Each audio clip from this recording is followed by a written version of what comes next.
اللہ رب العالمین والصلاة والسلام علی اشرف الانبیاء والمرسلین نبینا محمد وعلی آلہ وصحبہ اجمعین اما بعد وعن ابی سعید الخدری رضی اللہ عنہ ان ناسا من الانصار سالوا رسول اللہ صلی اللہ علیہ وسلم فاعطاہم ثم سالوه فاعطاہم حتى نفد ما عنده فقال لهم حين أنفق كل شيء بيده ما يكن عندي من خير فلن أدخره عنكم ومن يستعفف يعفه الله ومن يستغني يغنيه الله ومن يتصبر يصبره الله وما عطي أحد عطاء خيرا وأوسع من الصبر متفق علیہ۔ اس حدیث کا ترجمہ اس طرح ہے، سیدنا حضرت ابو سعید خدری رضی اللہ تعالی عنہ سے روایت ہے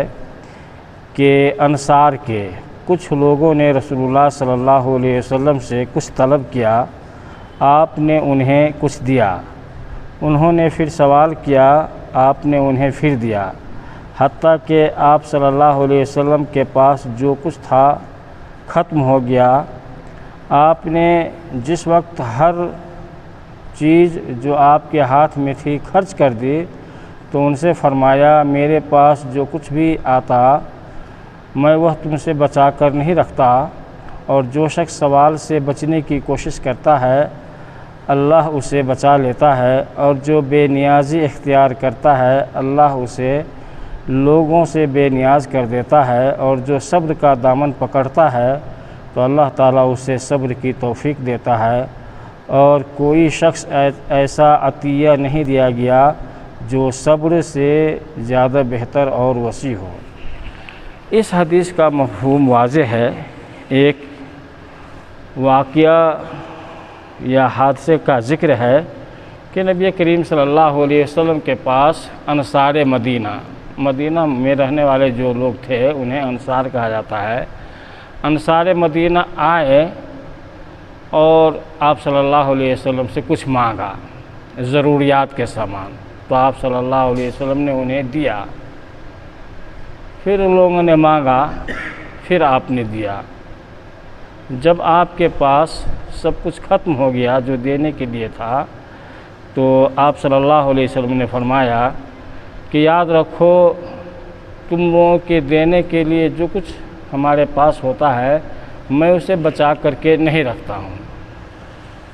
پھر اس میں آپ صلی اللہ علیہ وسلم نے کئی ایک نصیحت کی، جن میں سے یہ ہے، وَمَن يَسْتَعْفِفْ يُعِفَّهُ اللَّهُ، کہ جو آدمی سوال کرنے سے بچنے کی کوشش کرتا ہے تو اللہ تعالیٰ اسے بچا بھی دیتا ہے۔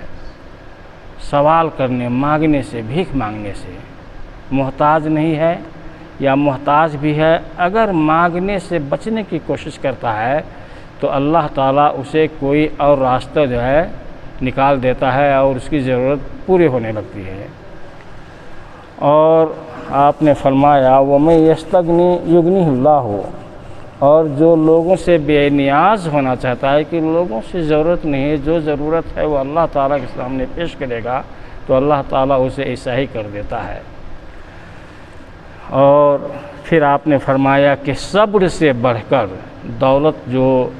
صبر سے بڑھ کر اور قناعت سے بڑھ کر دولت اللہ تعالیٰ نے کسی کو نہیں دی ہے۔ اگر آدمی صبر اور قناعت کر لے کہ جو کچھ اللہ نے دیا ہے وہ بہت ہے، تو آدمی اپنے آپ کو محتاج اور غریب نہیں سمجھے گا۔ اسی لیے اور حدیث کے اندر آیا ہے کہ تم دنیاوی اعتبار سے جو لوگ تم سے پیچھے ہیں، نیچے ہیں، انہیں دیکھو، مالداروں کو نہیں دیکھو، صحت مند اور پہلوانوں کو نہیں دیکھو۔ جسمانی اعتبار سے اگر تمہیں کوئی بیماری ہے تو اور لوگوں کو دیکھو، اللہ کا شکریہ ادا کرو گے۔ اگر تم محتاج ہو تو اور لوگوں کو دیکھو گے جو تم سے نیچے ہیں، بہت غریب ہیں۔ تو اللہ کا شکریہ ادا کرو گے۔ البتہ نیک اعمال کرنے میں اپنے سے نیچے کو دیکھنے کا حکم نہیں دیا گیا ہے۔ نیک بننے میں بڑے بڑے بزرگان دین ہیں، بڑے لوگ ہیں، بڑے نیک ہیں جو مشہور ہیں، تو ان کے عمل اور ان کے کردار کو دیکھنے کی ضرورت ہے تاکہ ان کے نقش قدم پر چلتے ہوئے آدمی نیک بنے۔ تو آخرت کے لیے آدمی فکر مند نہیں ہے لیکن دنیا کے لیے فکر مند ہے، اس لیے زیادہ جو ہے وہ محتاج بن جاتا ہے اور ٹینشن کے شکار میں رہتا ہے۔ تو اس حدیث سے بہت سارے فوائد ہمیں معلوم ہے کہ اس میں نبی کریم صلی اللہ علیہ وسلم کے جود و کرم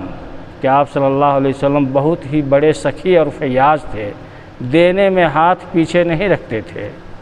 یہ پتہ چلتا ہے کہ آپ صلی اللہ علیہ وسلم کا ہاتھ بڑا لمبا چوڑا تھا، دیتے تھے۔ اور اسی طریقے سے آپ صلی اللہ علیہ وسلم کے بلند اخلاق کا بھی ثبوت ملتا ہے، اور صبر و قناعت اور استغنا اختیار کرنے کی اہمیت کہ صبر اور قناعت اور استغنائیت کے لوگوں سے بے نیاز رہے، اور اسی طریقے سے سوال کرنے یا بھیک مانگنے سے بچنے اور اس سے منع کیا گیا ہے، یہ بھی جو ہے پتہ چلتا ہے۔ اور سب سے اہم بات یہ ہے کہ آدمی کو خوددار بننا چاہیے۔ کوئی بھی کام کریں، کوئی بھی چیز کریں، اپنے ہاتھ اور پیر سے، اپنے پیر پہ کھڑے ہو اور ہاتھ کی کمائی سے، اور ایسی کیپیسٹی جو ہے وہ بنا لے کہ ہم کمائیں اور دوسرے آدمی کو دیں۔ بھائی اور بزرگوں، ہم نے جو ہے یقیناً آخرت کو جو بھلا دیا ہے تو پریشانی ہے۔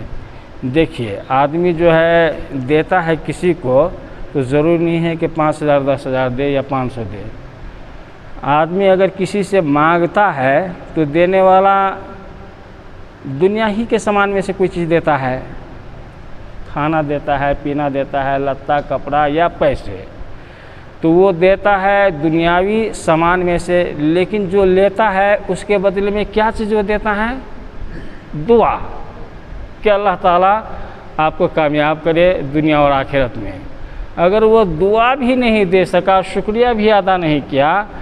تو جو آپ نے دیا یا ہم نے دیا تو اس کے بدلے میں آخرت میں ہمیں جو ہے وہ ملتا ہے۔ تو آخرت کا سامان بہت ہی پائیدار، مضبوط، ہمیشہ رہنے والا، وہاں محتاج رہیں گے۔ اور دنیا کے سامان کو اگر ہم بچا کر کے بھی رکھیں، ذخیرہ کریں، تو وہ ایک نہ ایک دن جو ہے جانا ہے، یا بچا کر کے چھوڑ بھی دے تو آدمی جو بچا ہے اس کو تو جانا ہی جانا ہے۔ تو جس کو جو ہے دیا جاتا ہے تو آدمی خوشی سے دے کہ آدمی کو اللہ نے بھیج دیا ہے دروازے پہ، میرے سامنے بھیج دیا ہے، اس لیے مانگنے والے کو آدمی دھتکارے بھی نہیں۔ اور اس طریقے سے بہت سے لوگ ایسے ہیں جو مانگنے کو ایک دھندا بنا لیا ہے، تو آدمی بہرے کے پہچانے اور ایسے لوگوں کو نہ دے، وہ بہتر ہے۔ اللہ تبارک و تعالیٰ سے دعا ہے کہ اللہ تعالیٰ ہماری نیکیوں کو قبول فرمائے اور ہمیں صبر کرنے اور حوصلہ رکھنے کی ہمت دے اور توفیق دے۔ وصلی اللہ وسلم وبارک علی نبینا محمد وعلی آلہ وصحبہ اجمعین۔ السلام علیکم۔